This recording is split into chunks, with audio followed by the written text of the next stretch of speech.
Deltarune is a game filled with fun and crazy boss fights, and today we're going to be ranking every single boss fight in the game.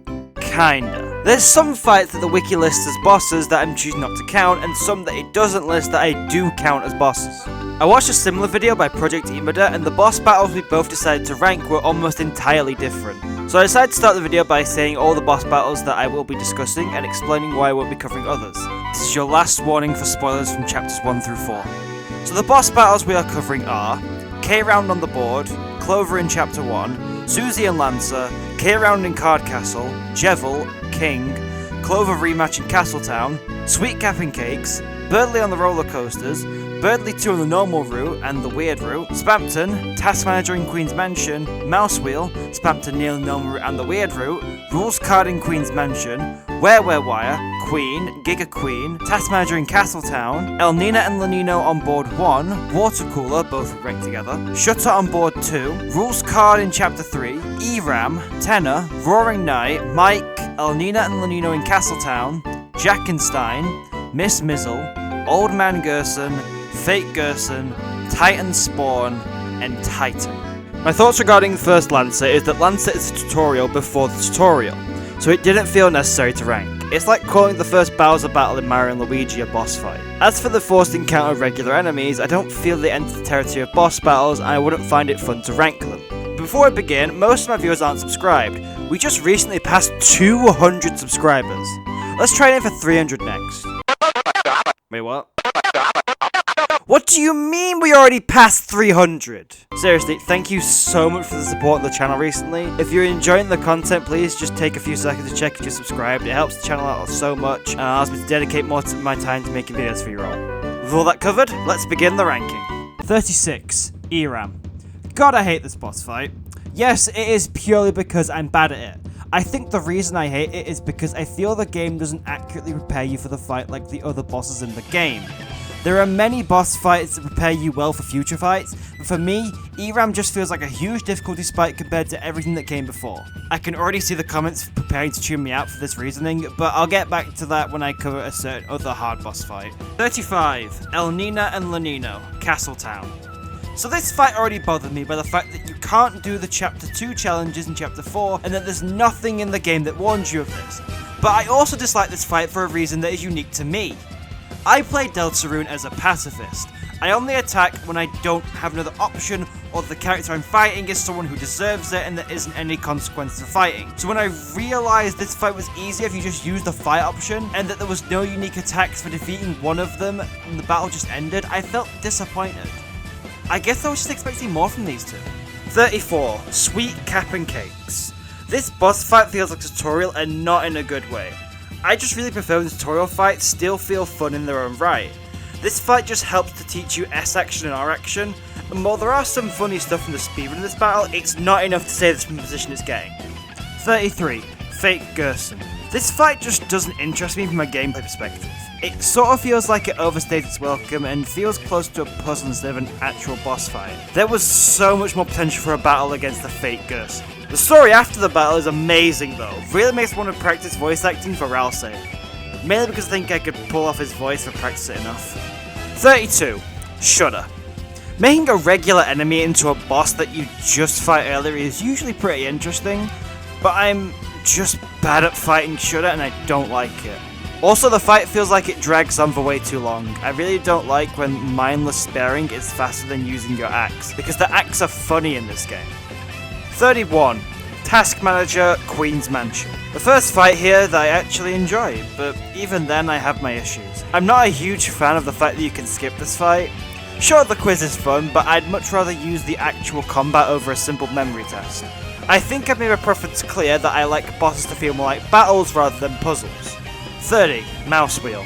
The Mouse Wheel fight to me feels like a worse version of the many mouse battles we do across Chapter 2. I also don't really like how the first attack is basically free, and how with good timing you can end the fight before you even see the unique attacks this thing has. 29. Task Manager, Castletown. So, yes, this battle is a puzzle, and I said that I prefer for boss battles to feel less like puzzles and more like battles.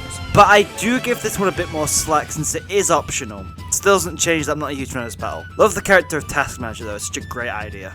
28. Clover, Scarlet Forest. The Clover fight is enjoyable. Kinda pushes the line of what I personally count as a boss battle, but it's still an enjoyable fight. It also feels like it helps you practice a bit more for Jeva with some of its simpler attacks. 27. Titan Spawn. This fight is mainly just an easier version of the Titan battle in order to prepare you for that. I appreciate what this fight offers to the game. Even though most people playing this game complete each Deltarune chapter in one sitting and possibly do repeat playthroughs, it's good to have a refresher before fighting a pretty difficult boss. 26. K-Round Checkers Board. K-Round's pretty fun. I like that it does an illegal move and that it still does it 7 years later. God, Deltarune Chapter 1 came out 7 years ago. But yeah, this boss fight's cool. But not as cool as 25. K-Round Card Castle. It's the same, but it takes less time if you're skilled at throwing. But seeing Susie throw Ralsei is just great, and I love that it's carried over to Chapter 2 with Susie throwing Chris at the werewires. Kinda wish that Rules was more involved in this fight. Oh, look who's next! 24. Rules Card Queen's Mansion. This fight is where the bosses start to get really fun in my opinion. I love that the Thrash Machine actually gets brought back even after being blown up, implying that Rules took the blueprint and made its own Thrash Machine based on our design. I enjoy the variety of attacks that you can see from this boss battle on different playthroughs, even if the build I have is technically the most optimal for chapters 2 and 3. The housing mechanic is also interesting, and if you're not like me and don't forget that you can take house diagonally, you can beat this boss in 2 turns. Rules is such a great boss battle, I'm sure there's no way they can do him better than this. 23. El Nina and Lanino, Board 1. Finally, a good boss battle from these two. I didn't enjoy them in Castletown, but on the board they're way more enjoyable. Their attack patterns are similar, but the divorce element to this battle adds better attacks. Ones don't make me want to tear my hair out. Also, I love that Rule shows up in a text box here. It's something you might not even notice, it's... you know. I can't read, I'm an Undertale fan! 22. Wire. Yes, I know this is listed as an enemy and not a boss, but I think that's stupid. I don't view Wire in the same way that I view Rudin Ranger or Head Hathy. This is Queen's last line of defense before you approach her. Every other main chapter boss has another boss as their last line of defense. Technically. I know that El Nina and Lanino are only Tenna's last line of defense because Rules brought them along, but without Rules, they would have reunited on board 2 and been here as a boss all the same. Anyway, Wire is such a fun boss fight for me. It takes my favourite Chapter 2 enemy and cranks it up to 11. This battle is seriously an incredible experience, and I really think it's underappreciated as a battle. 21. Birdley City Normal Route. Birdley is certainly an enjoyable fight. For all the crap that Birdley gets, he really is a strong adversary. It's also really fun that you fill the Mercy meter faster by playing dumb with Chris and using N action to play smart with Noelle instead of playing smart with both. It does a great job of showing Birdley's thoughts on other characters before he tells his backstory. 20. Birdley City Weird Route. It was hard to figure out which of these two battles would be higher between the normal and weird route, but I put this one just slightly above due to the characterization of Birdley here. Seeing Birdley actually stand up for Noelle and be a good friend despite how annoying he is in the normal route is really good for him. 19. Clover Castletown. This fight is an elevation of the Clover fight in the Scarlet Forest, and definitely earns the title of a rematch. If Clover was like this originally, I probably would have seen Clover more as a boss than just a regular enemy. I don't really have much else to add here. It's just a fun battle. 18. Mike. I don't know if this is going to be seen as low, but this battle is still fun in my eyes. There's just 17 other bosses that I think are better than them. This entire sequence feels like a fever dream. Having the Mike we thought we'd get, having the cat Mike with the pink and yellow eyes to match the tie Spampton has the cat, and thinking that Mike would be a cat due to that connection, and the cowboy Mike referencing Woody Theory and Friend Inside Me was truly incredible. The Green Pippin losing his damn mind over who Mike is mirroring the fandom for the last 4 years, along with the gag where the real Mike is just a realistic Mike. This fight is just truly incredible and more of a thank you letter to the fandom than anything. Thank you, Toby, we'll keep making crazy theories for you. Please don't make the secret boss fight of Chapter 5 a nose in reference to my Tenna's nose theory. 17. Susie and Lancer. For the sake of my sanity, I'm very thankful this is the next fight I get to cover. It's unfortunate that beating this fight in the best way doesn't let you see the dual attacks that Susie and Lancer can do together. It really makes me wish that we could use Lancer more often to use different acts in other chapters, similar to the old man in Chapter 4. 16. Giga Queen. Punch-Out is fun, right? This fight is really good. I like how the Thrash Machine, or at least the head, is important in this fight. I don't really know what else to add aside from the fact that this is just a really cool fight. And seeing Queen have detachable hands 4 chapters before Chris gains that same power. 15. Titan. The character I put as the strongest, so my 15th favourite boss in the game. Let's be honest, no one was expecting to fight a Titan as early as chapter 4. The amount of lore this fight adds to Deltarune is crazy to me. The fact that one Titan can produce so many offspring in such a short amount of time really showcases how big of a threat the Titans could be further down the line. Not to mention the scene where it heals itself by using its own offspring. The deadly nature of the Titan really cannot be underestimated. The fight itself is also really cool, using the Dark TP to full effect and making some of its attacks pretty hard to dodge. Also, I'm not gonna get another chance to bring this up, but the amount of comments I got saying that the Roaring Knight could absolutely beat a Titan was so insane for me not to address it here. Yes, I was aware that the Knight has a sword that would do incredible damage to the Titan. The reason I said the Titan was stronger was because of its healing factor. When the Titan heals, its defense is ridiculous and it drops its dark element. Also, the Knight has proven that if it has the choice to do something in the most simple way to get the job done effectively, or to just completely show off its power, it will show off its power every single time. If the Knight could kill a Titan, it would have done so before creating another one for us to battle, but it didn't because it's a fraud! 14. King. King is really fun for a boss battle. All the cool ways he uses spades for attacking and messing with the battle box are just so much fun to watch and fight against. I also like there's no consequence for choosing to beat up King. I don't care if Lancer would just bounce or the fact that you were never going to actually throw him off the building. You still deserve to feel pain because Lancer thought you were serious about throwing him off! 13. Birdly, Cyberfield. Rollercoaster fights are fun. I prefer this fight to the city one because seeing Birdley's cart defy all laws of physics is incredible. And the fact that bumping him doesn't hurt him even though it should is very funny. Also, I swear if the autocorrect on my script changes Birdley to Bradley one more time, I am going to rage. 12. Rules Card TV World. Oh, would you look at that, rules did get better. This battle is just a mastercraft in how to make a comedy boss fight. Only acting, having the Lancer action, Ralston becoming a ball of yarn, so I have it a laser pointer, and so much more about this fight make it into the perfect combination of fun and funny. And to everyone who commented that Rules is the strongest character because he can change the rules, and that without Lancer the fight would have been impossible, responding to every single one of you by saying he can change the rules but he can't keep a relationship is one of the most fun things I've been able to do. 11. Spampton. Spampton G Spampton is seriously so fun. The attacks, the music, the personality, the deal, the everything. I love this battle so much. It just barely missed out in the top 10 unfortunately. Also the fact that if you wrong warp to skip this boss you can't fight Spampton Neo is hilarious to me. This fight should be unskippable but even then Toby made a variable to ensure that you actually did the fight. And yes, if you're as far down the Deltarune rabbit hole as I am, you'll know that there are less checks to see if you actually froze everyone on the weird route, meaning there are more checks surrounding Spampton than there are surrounding the weird route. And now the millions of checks Undertale does to make sure you actually did the genocide all make sense. We're entering the top 10. If you made it this far, you clearly enjoy hearing me rant about Deltarune, so make sure to leave a like and subscribe for more. Number 10. Water Cooler. Okay. Putting Mike at 18 was a risk I was willing to take. Putting Water Cooler outside the top 10 is a risk I am not willing to take. Partly out of fear of the Deltarune fandom hunting me down, mostly out of fear of the Water Cooler killing me in my sleep. Water Cooler is a really fun boss, having some pretty difficult attacks and all the jokes surrounding it. If you enter this room, you're guaranteed to fight the Water Cooler. Whether you try and fight the main Water Cooler, try to leave and get blocked, or go straight for the chest and fight the Water Cooler in there, it is inevitable. I genuinely love this boss and would have put it here anyway without the fear of being hunted down. Number 9. Miss Mizzle. Okay, I might be the only person who has Miss Mizzle in their top 10 boss battles, but I really appreciate this fight. It combines two of my favourite enemies being the Mizzles and the Water Cooler. The dialogue you get from picking each of the options is really enjoyable for me and it's just such a fun fight. Also, this is probably going to be my only chance to bring this up, but I made a very wrong assumption when I first fought the Mizzle enemies. You can fight Miss Mizzle before fighting the Mizzles, but I fought the Mizzles first since I didn't know how to find Gerson and I thought I was taking the optional route instead of the main story. And even though I'd seen the sprites of the Mizzles singing before this, I interpreted the battle sprite as old men's spirit with unhinged jaws. How this sprite is supposed to look is that this is the head, this is the arms, that's the neck, and then all of this is the body.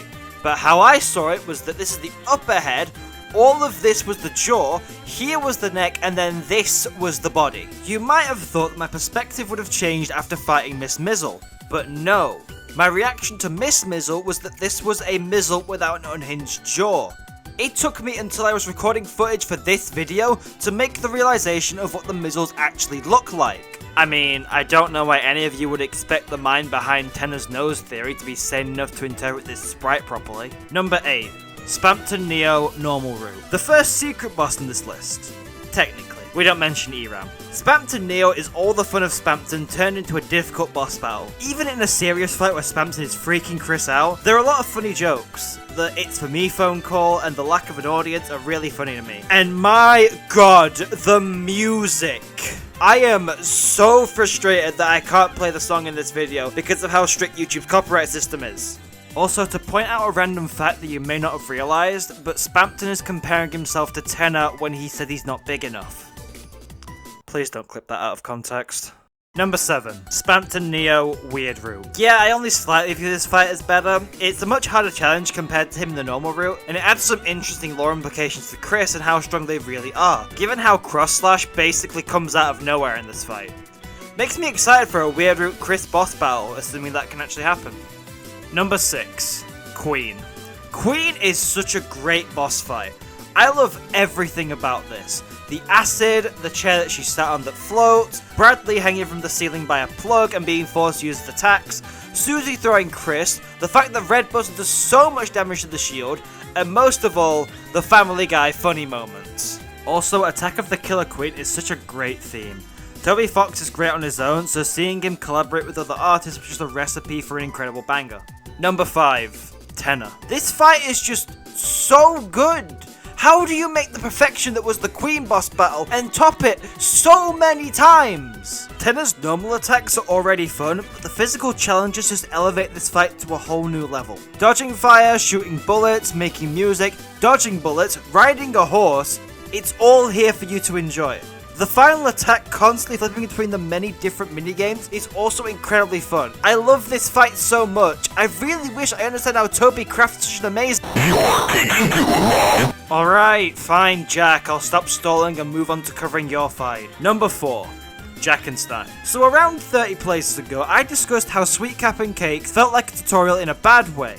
Jackenstein feels like a tutorial in a good way. This fight teaches you how to deal with Dark TP before you have to fight under its conditions to fight to save the world. Not only is this fight a blast to play, it's absolutely hilarious. The way it messes with the phrase "you're taking too long" and the fact that speedrunning this fight makes this phrase even funnier is just so incredible. I can't wait to take Jack to Castletown and see the many interactions we can have with him. Maybe even a rematch in the dojo. Please, Toby?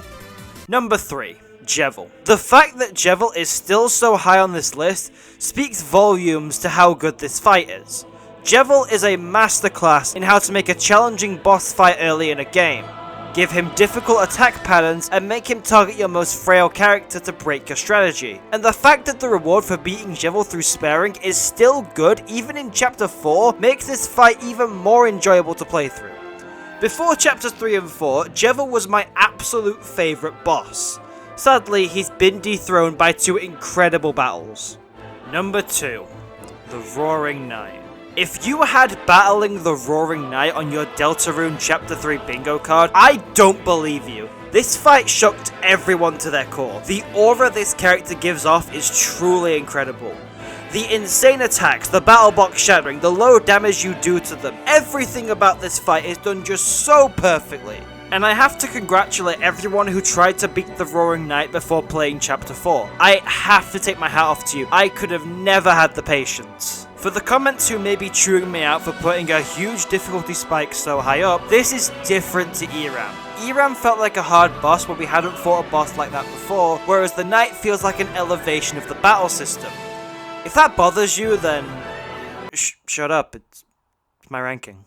And to all the Roaring Knight defenders who already rage commented when I said they couldn't beat a Titan, I know what you wrote. The Knight was holding back against the Fun Gang. This isn't their true strength. And yes, I know what scene you'll cite as your source. The scene where Susie was gloating, completely distracted, and the Knight defeated them in one hit. And to that, I say, did you guys play Undertale? You do know that when monsters are distracted, they take a lot more damage, right?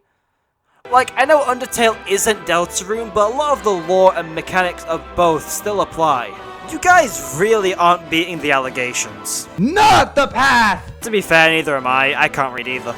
Well, there's only one character we haven't ranked yet. And yes, it is him. Number 1, Old Man Gerson. This fight just means so much to me. It's so fun and so challenging. I find it so funny how he kind of trolls you with the yellow arrows, making you think they'll come from behind, but they don't. He knows what he's doing. I genuinely do love the red sword attack he has as well, with the hammers and the shells. He does some amazing stuff in this fight, and it's a blast to play through. It's hard for me to put into words what this fight means to me without getting too personal, but I have a theme where my favourite game ends up having a deep message that I need to hear at that point in my life. And this boss fight gave me that message. Taking fate into your own hands instead of just letting things happen. It's such a simple message, but it's one that I needed to hear at this point in my life. Toby, words cannot describe how thankful I am to you and how thankful I am to everyone who's helping prove to me that I made the right decision in my life. Thank you. All of you.